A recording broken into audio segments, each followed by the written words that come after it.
G'day and welcome to the next module. Now this one is not going to be very long, but I thought it was necessary just to give you a bit of a picture. You're probably fully aware of what you're going to need, and what I'm going to run through is just guidance, and I'm going to be talking about free versus paid as well.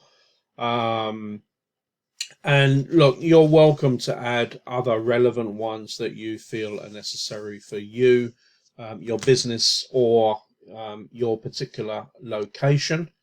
Now, what I'm not necessarily going to cover in detail, but I will address it at the end. There's only a couple of slides here to run through, and that is also paid subscriptions, okay, which is slightly connected to software, but what you actually need to be thinking about in terms of subscriptions and why you need them. Okay, so let's dive into software. So the most obvious one is going to be an Office suite. Now that can either be Microsoft Office, or it can be the range of all of the Google assets that are available totally free of charge through Google. Microsoft does have a charge. To be honest, I run both. I think I pay around about $17 on a monthly basis for Microsoft, which is not really the end of the world, because I find personally that it's easier to use things like Word and Excel for me on the desktop rather than running the Google on the cloud. So that's just my preference, although I do use both. I think there's pluses in both options, but you don't necessarily have to choose both. But you will certainly, and this may seem obvious for many of you, but you will certainly need those as your kind of primary go-to, really.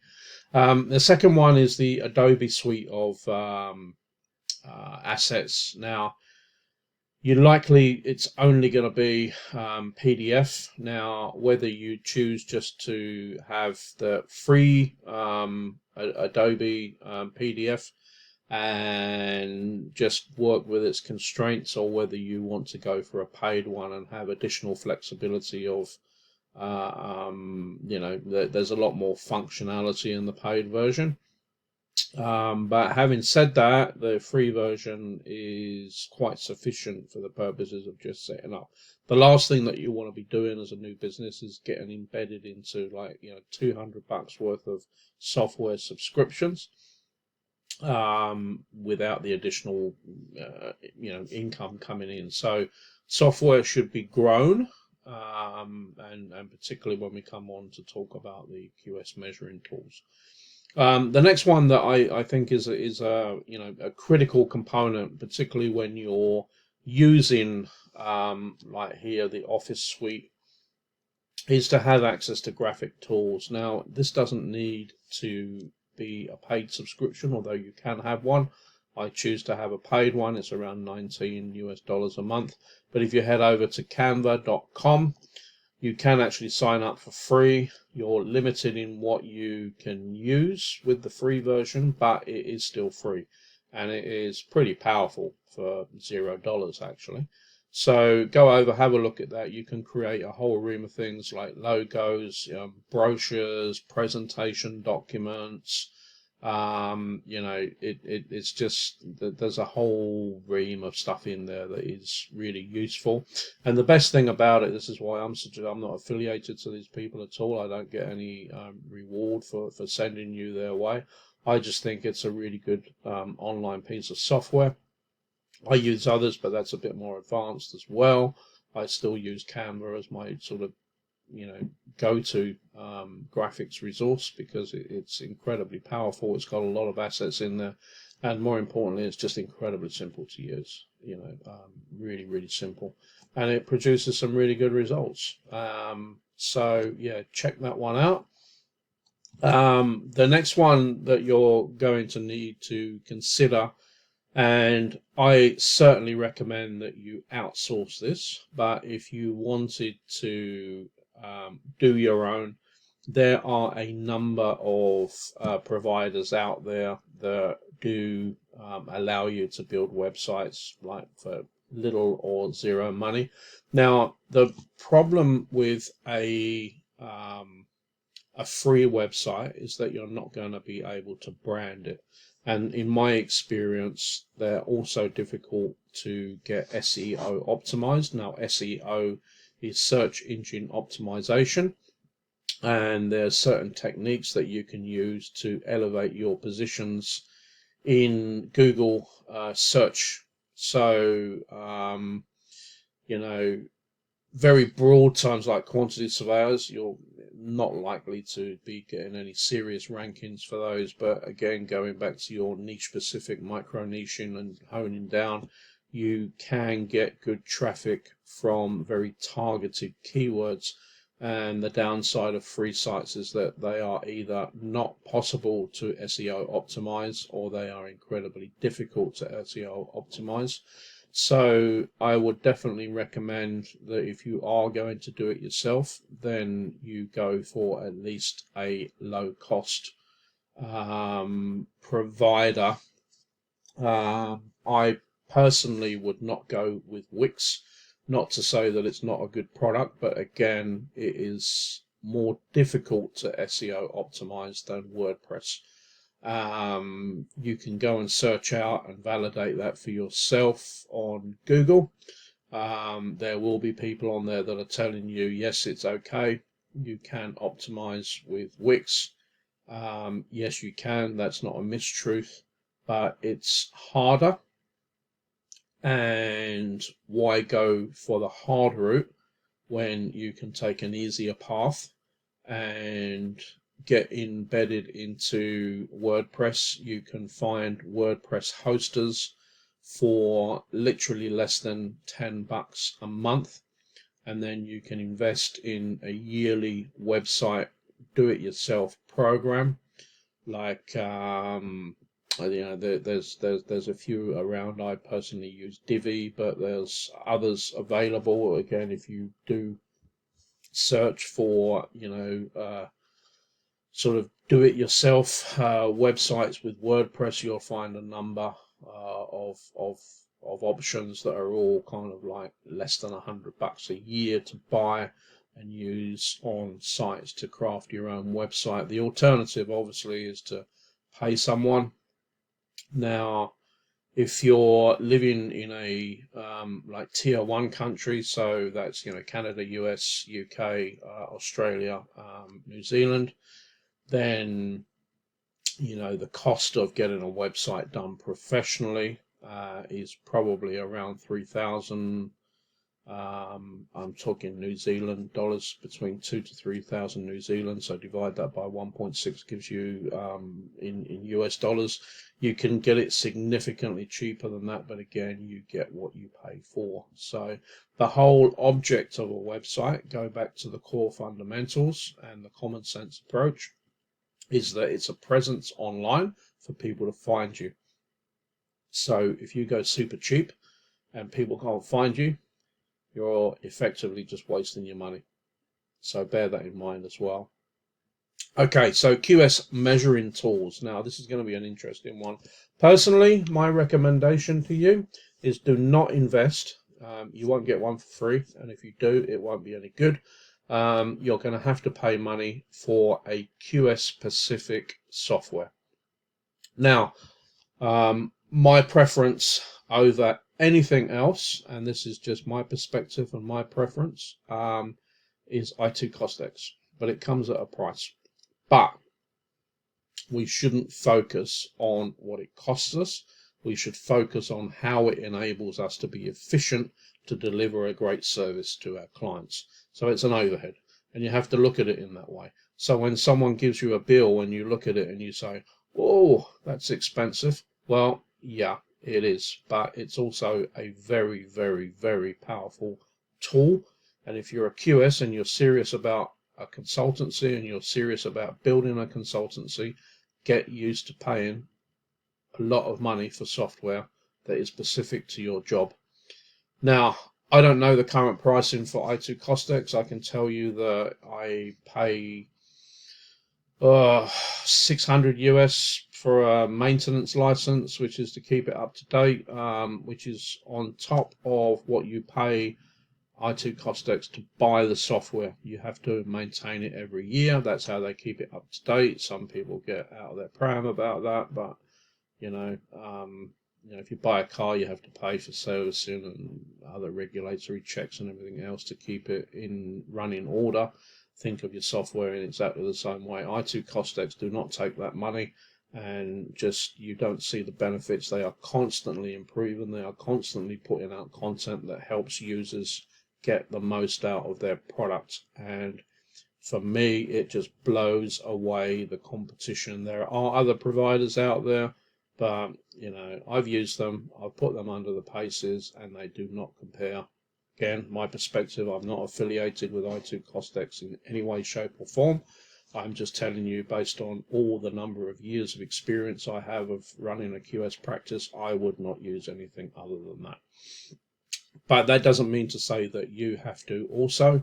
I would caution also against going with Bluebeam, because although it has a lot of good functionality, definitely it's only a 2D product. To the best of my knowledge, anyway, prove me wrong, but to the best of my knowledge, it can only deal with PDFs, and it can only deal with, therefore, 2 dimensions. And as a person entering into a solo practitioner with the full intention of growing your business and scaling your business so that you can build a really sustainable, great practice, you need to be thinking 3D plus. So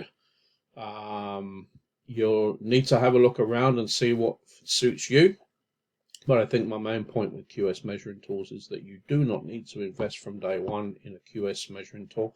And by measuring tool, I mean a tool that is going to cover, like i2 Costex covers all of cost planning functions. It will, do your BQs, it will do your estimates, your cost plans, all of that, and more. So you don't need to do that on day one, because from day one you're building your brand, you're building your business, you're going searching for clients, and you add something like i2 Costex when you have the job. And when you have the job, that justifies payment for it. Don't go and buy the product and 6 months down the line you've got a job where you actually need to use it. It's just not a good use of your money. So your choice. If you have lots of money and you want to buy it from day one, go for it. I'm not saying you shouldn't, but I'm just saying that really from a business perspective, you need to start thinking like a business person, and you only invest in it when you actually need it. And you will need it, because you're going to be successful doing this, but it's a timing issue. You will also need readers for raw files like DWFs, RVTs, which is a Rivet, etc. Now, even when you're investing in your QS measuring tool, I personally still have readers, because sometimes I want to interrogate content that is difficult to read in the integrated QS softwares, and I want to look at it as a designer would be looking at it. So that's why I use the readers. Most of the readers, from Adobe and the producers of Rivet and the likes, they're generally free. I don't think I paid for any of them for the ones that I use, but they are just viewers. You can't go and perform design functions. But as QSs, we shouldn't be looking to perform design functions anyway. And if you are, please consult with your professional indemnity insurer, because they've likely written you a policy for quantity surveying, which will exclude design. Now, the next one is Google Meetings, or you can use a product like, Zoom, which you have to pay for. You can use other online meetings. I guess the point I'm making is, if you're going to be reaching out, and even with clients having conversations online, which is happening a lot these days, then you need a way to interconnect with people. So Google is a very, most people have access to Google, most people have access to Zoom, And I'm going to come on to the next slide on another one that you should have, because a lot of companies are also using Microsoft Teams. Now, another one that you should have, and I'll explain the reason why you should have it, is I think you can have a free subscription, but I pay because I like the functionality of having everything. It's not expensive. It's around $10 US a month, and that's Loom. Now, what Loom does is it enables you to, oh, that's right, yeah, you can have a free version, but you're limited in the number of minutes. So that's why I pay, because I want to be able to create a video that doesn't have constraints of time. So what I use it for is, I use it for reach outs. Actually, I use it for other means as well when I want to communicate with people, with like, you know, students of the program and this type of thing. I will send a Loom because it's very, very easy to create. You create the video on the subject that you want to talk about, and then Loom automatically creates a link, and you email a link to the person you want to communicate with, and they click on the link and they watch your video, and you get, you know, dynamic information back via Loom as to how many times someone's watched it and all of that kind of good stuff. So I also use it for reach outs. Now, going back to what we discussed in the marketing module, where you're having those conversations with people and nurturing rather than going in for the hard pitch. When I've identified someone that I want to work with, whether it's you know, LinkedIn or whatever, I will send a Loom introduction, and it will be a soft approach introduction like we spoke about in the marketing module. But you know, what I like about that is that there's hardly anyone else doing it, and you know, people can see who you are, and they can see that you're real, so they detach themselves from, you know, the concept of scam, because you're, you know, you're putting yourself out there. You're on a video, they can see you and they can listen to you, and they're much more likely to engage with a video that is coming in cold than they are just with a pure email. And you know, what I do is I use similar approach to what we spoke about in the marketing, where I go in soft. I just say, you know, getting that conversation flowing. It's not two-way because it's a video, but I use the similar techniques. And what I'm doing essentially within the video is asking permission to open up a two-way communication, whether it's email, by, you know, a Zoom call, or whatever it may be. I'm using the video to show me and to ask permission to go to the next stage, and I find that to be an incredibly powerful outreaching tool. The next one, and it may seem obvious as well, is antivirus. Make sure that your computer is fully protected. You may want to go stages further and introduce like malware and that type of thing. That's your call. Take advice from an IT consultant if you wish. If you're comfortable with it, then that's fine, but there's lots and lots of options out there. I wouldn't want to suggest or make a recommendation around that front. I've certainly used a lot. Some I don't like, some are okay. Most of them are not okay because they interfere with your operating systems. But that's just part of the course. I'd sooner have that than I would someone try to hijack my computer, which is a real threat in this day and age. So the next one that you will need is, I put Dropbox because that's what I use, but there are other providers out there. Essentially what I'm saying is the ability to have a file holding cloud host.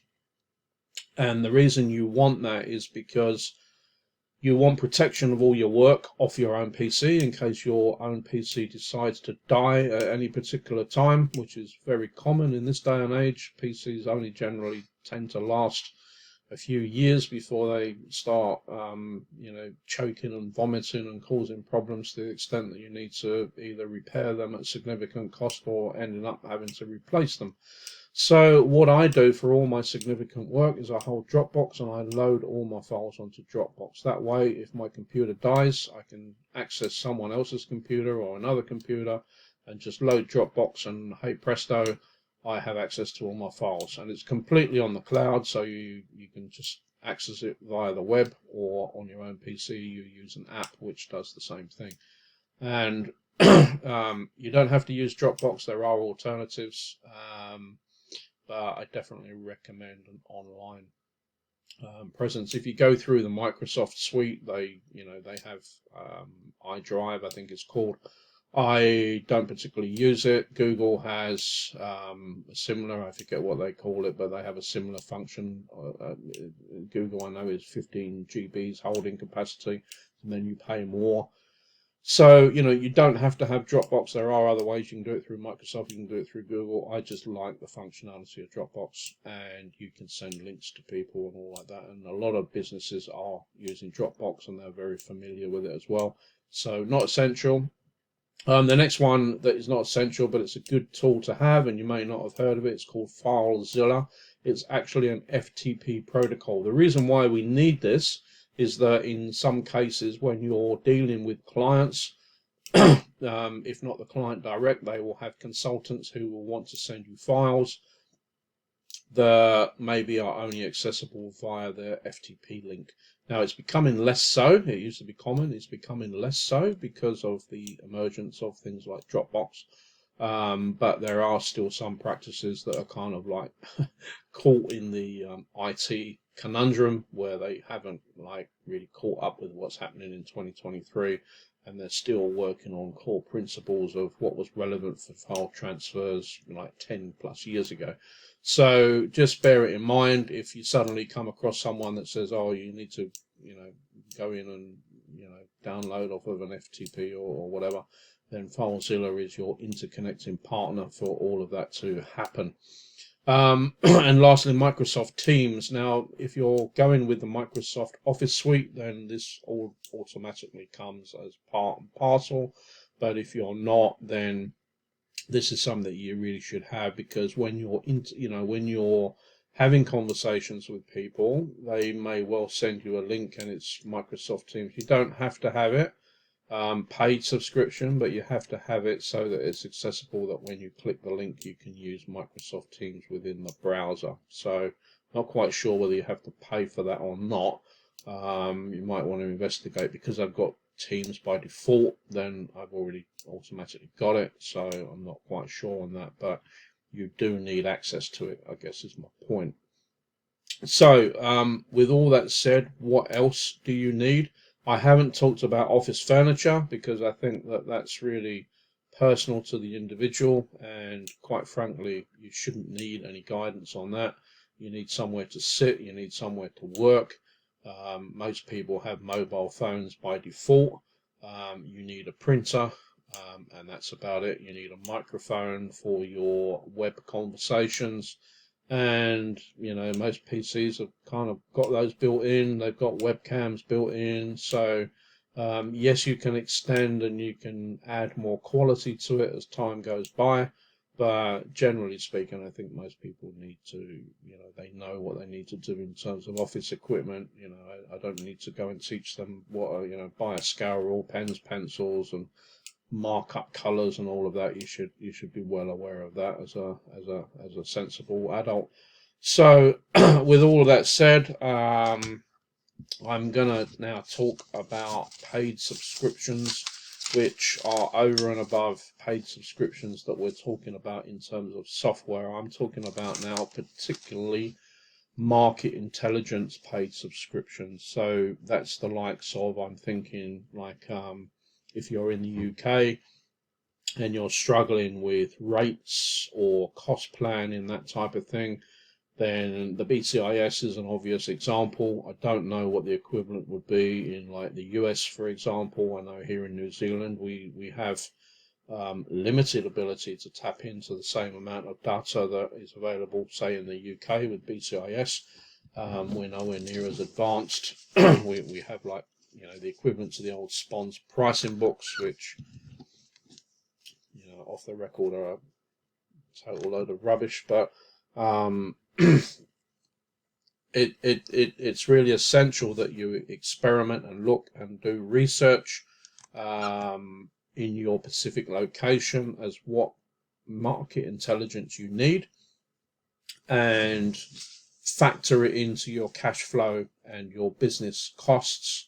Again, much the same as the QS tools, you don't necessarily need to have it right now, but as you start to provide services, you will need something like that. because you won't have access to all the databases that you have and the good software that you have, particularly if you're working for larger quantity surveying practices that are having quite significant and intricate in-house softwares that provide you with a lot of information. You're now on your own, so you will need to consider what you need to do to support your market related intelligence. And yeah, I don't really know what else to say other than that, because it really depends upon your location, and I'm not deeply involved in each and every location to know what solutions are available, other than the one that I've talked about mainly in the United Kingdom, which is BCIS and other derivatives of that. And that's the type of information that I kind of like promoting, that you need to factor into your business operations, because it is, relevant and pertinent. Okay, so with all that said, I'm going to wrap this one up now. It's pretty straightforward, I think, but there may be a couple of softwares in there that you weren't aware of. The main one I wanted to talk about was when and which of the Pacific quantity surveying softwares to use. But, it really is your choice. If you have been working as an employee in a company and you're very, very familiar with a particular piece of software and you want to continue with that, absolutely fine. Don't let me tell you otherwise. Go with the path of least resistance. Okay, with all that said, I'm going to wrap this one up now, and I will see you in the next one where we talk about administrative tasks.